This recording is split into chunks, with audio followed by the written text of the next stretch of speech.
윤석열 대통령의 지지율이 취임 이후 가장 낮은 17%를 기록했습니다. 한국갤럽이 8일 발표한 여론조사로 대통령이 대국민 담화가 아니라 대국민 방화를 했다고 평가되는 7일자 대통령 기자회견은 반영되지 않은 수치입니다. 전 국민이 대통령이 자기 입으로 공천 개입을 증언하는 녹취를 들었는데도 당당하게 기자회견으로 거짓말을 하는 것을 전 국민이 들었습니다. 국정농단 특검으로 떠서 대통령까지 된 자가 특검 자체가 문제라는 위선적인 인식을 보였습니다. 이제 국민들은 더 이상 윤 대통령에 대해 갑론을박을 하거나 평하지 않습니다.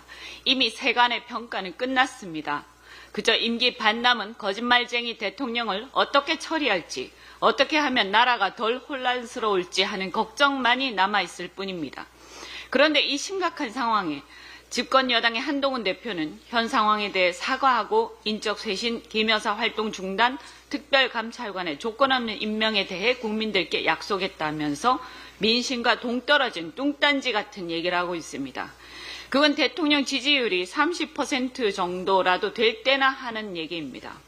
한동훈 대표는 박근혜 국정농단 특검 시절 윤석열 당시 특검팀장과 함께 국정농단 수사를 위해서 청와대 압수수색까지 감행하였고 헌법의 가치를 논하면서 박근혜 전 대통령에게 30년을 구형했던 장본인입니다.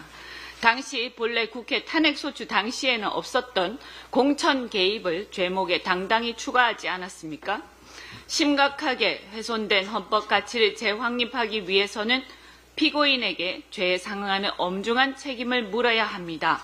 2018년 박근혜 전 대통령의 1심 결심 공판 당시 한동훈 서울중앙지검 3차장이 굳이 직접 재판장에 나와서 30년형과 1,185억 원의 추징금을 구형하면서 직접 읽었던 구형문의 일부입니다.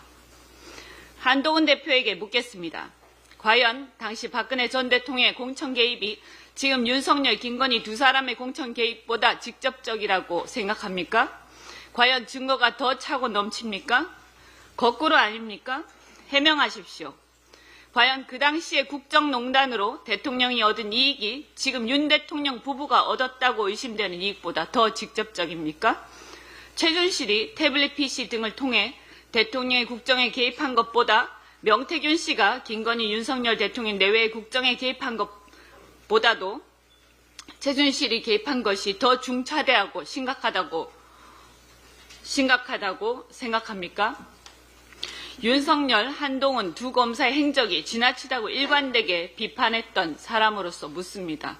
한동훈 대표는 대답하십시오.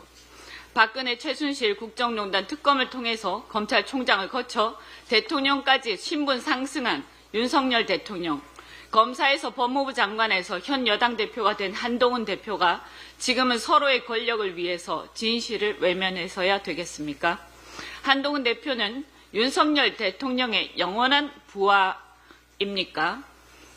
한동훈 대표는 과거 국정농단 특검 당시 자신이 했던 발언과 수사 행적을 돌아보시고 부끄럽지 않은 입장을 밝히셔야 할 것입니다.